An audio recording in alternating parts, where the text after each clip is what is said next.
παραμετρήρων, δηλαδή μπορούμε και εμείς, και αντιλαμβανόμαστε την εικόνα σαν τη μέση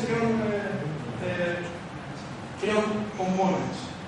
Έτσι, τον αισθητήρα τον έχουμε βάλει να μετράει στη μέση που παίρνει από αυτά και να κάνει μια παράσταση της εικόνας. Το λέμε αυτό γιατί αυτές οι τρεις μέσεις είναι το βασικό κομμάτι. Το classification τώρα.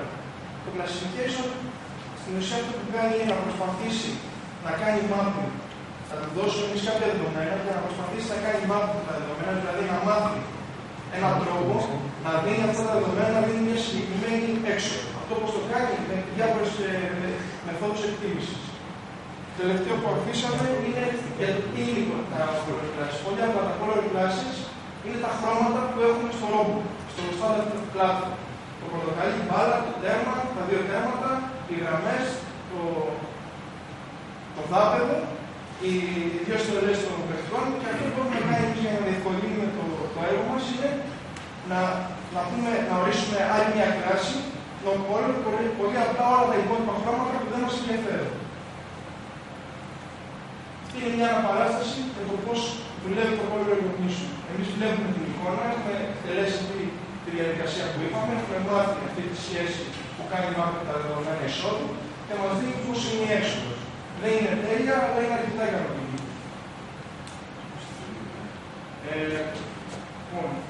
Αυτό που θα πρέπει να πούμε τώρα είναι ότι η μέθοδό μας δεν είναι τέλεια και θα πρέπει να δούμε τι γίνεται από τις συνθήκες φωτισμού. Όπως είναι λογικό, αλλιώς βλέπουμε και εμείς το βράδυ, αλλιώς βλέπουμε την ημέρα. Η εικόνα λοιπόν είναι λογικό να αλλάζει κατά τη διάρκεια του φωτισμού. Οπότε, με μικρές αλλαγές ακόμα στον φωτισμό επηρεάζουν κατά πολύ τη διαδικασία αυτή, την αποτελεσματικότητα και τη σταθερότητα της διαδικασίας.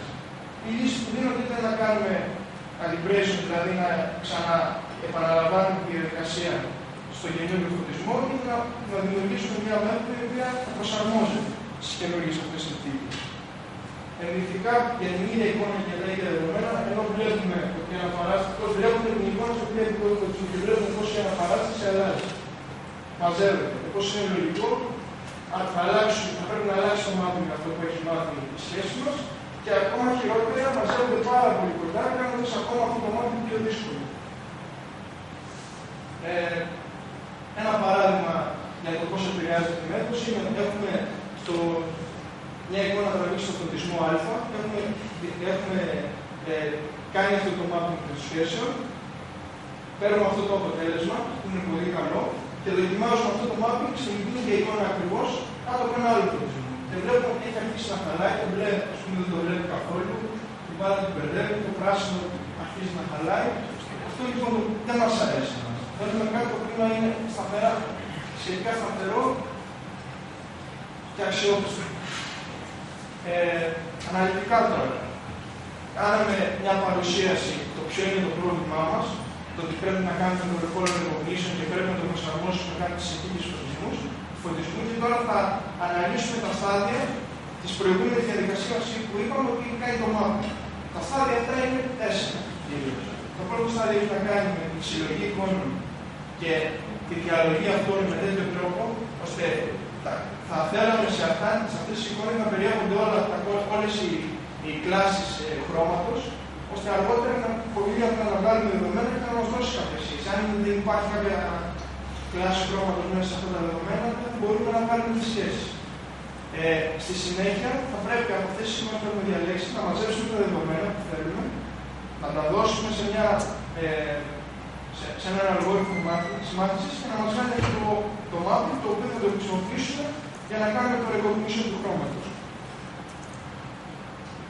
Ενδεικτικά εδώ έχουμε ένα σημαντικό διάγραμμα το πώς πάει η διαδικασία. Αρχικά μαζεύουμε τις εικόνες. Βλέπουμε, θα πρέπει να διαλέξουμε σε ένα συγκεκριμένο επίπεδο φωτισμού τις εικόνες, γιατί όπως είπαμε, αν διαλέξουμε από πολλά, είναι το πρόβλημα μπερδεύεται. Θα πούμε αργότερα αυτή είναι μια απλή μορφή που το δίνουμε. Με αυτή τη μέθοδο, αφού μαζέψουμε τα δείγματα, πριν τα δώσουμε, θα μπορούμε να κάνουμε διάφορες επιλογές είτε στο color space, είτε σε κάποια άλλα, σε κάποιες άλλες επιλογές για το πώς δίνουμε τα δεδομένα στον αλγόριθμο μάθησης. Επιλογή, αφού θα δώσουμε τα δεδομένα, θα μπορούμε να κάνουμε. Έχω ξεχάσει εδώ να βάλω στα πρώτα μachines. Έχουμε τρεις διαδικασίες μάθησης. Θα μας δώσει η συνάρτηση που έχει μάθει, θα δώσουμε την εικόνα και θα πάρουμε το αποτέλεσμα. Ενδεικτικά αυτή είναι η όλη διαδικασία που ακολουθούμε για να λύσουμε το πρόβλημα. Λοιπόν, στην πρώτη διαδικασία που μαζεύουμε τα δεδομένα, θα πρέπει να ρυθμίσουμε δυστυχώς manually τις ρυθμίσεις της κάμερας με τέτοιο τρόπο, ώστε η εικόνα να είναι σχετικά καλή, να μην είναι ούτε πολύ καμένη, δηλαδή να είναι πολύ φωτεινή, ούτε πολύ σκοτεινή. Επίσης, θα πρέπει να, όπως είπα πριν, να τις διαλέξουμε τις εικόνες για να δούμε πώς θα περιέχουν όλες τις κλάσεις. Κάτι ακόμα που θα αναφέρω είναι ότι η κάμερα έχει αυτόματη ρύθμιση των αυτόματο configuration των ρυθμίσεων. Τις ρύθμισε μόνος με κάποιους αλγόριθμους που έτρεχαν εσωτερικά. Το μόνο πρόβλημα ήταν ότι αυτοί οι αλγόριθμοι ήταν σε software κατά πάσα πιθανότητα και αργούσαν να συγκλίνουν, με αποτέλεσμα με μια μικρή κίνηση και αναλλαγή του φωτισμού να χαλούσε όλη η εικόνα και η διαδικασία αυτή να γίνει άχρηστη. Οπότε την αφήσαμε σταθερή, γι' αυτό και διαλέξαμε ένα συγκεκριμένο φωτισμό και πήραμε και τις μετρήσεις μας. Λοιπόν, το δεύτερο κομμάτι είναι αυτό που ο χρήστης πρέπει να κάνει και το πιο δύσκολο πρέπει να το πιάσει. Γιατί από τις εικόνες που έχουμε μαζέψει θα πρέπει με το χέρι να διαλέξουμε δεδομένα τα οποία θα πρέπει να δουλεύουμε αυτό στην εικόνα είναι το μπλε. Αυτό είναι το κίτρινο, αυτό είναι το πράσινο.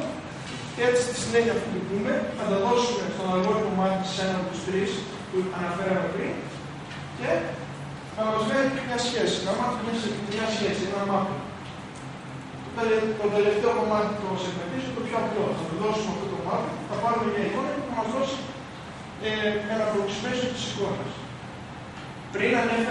Πριν δώσουμε τα δεδομένα μας προς εκπαίδευση, στον αλγόριθμο εκπαίδευσης, έχουμε κάποιες επιλογές. Οι επιλογές αυτές έχουν γίνει κατά τη διάρκεια έχουν γίνει με έρευνα. Με έρευνα λέω με ψάξιμο, με δοκιμές. Αυτό που δοκιμάσαμε αρχικά, ανέφερα πριν να θυμάστε ότι το κάθε pixel έχει τρεις τιμές. Αρχικά λοιπόν εμείς αποφασίσαμε ότι τα attributes, τα δεδομένα, τα χαρακτηριστικά που θα δίνουμε στον αλγόριθμο με βάση τα οποία θα μας μαθαίνει αυτή τη σχέση που θέλουμε, είναι αυτές τις τρεις τιμές. Στη διάρκεια όμως, αποφασίσαμε να μην δίνουμε μόνο αυτές τις τιμές, αλλά να δίνουμε και κάποιες τιμές από τα γειτονικά pixel. Γιατί είναι πιο εύκολο εγώ αν ξέρω ότι ο γείτονάς μου,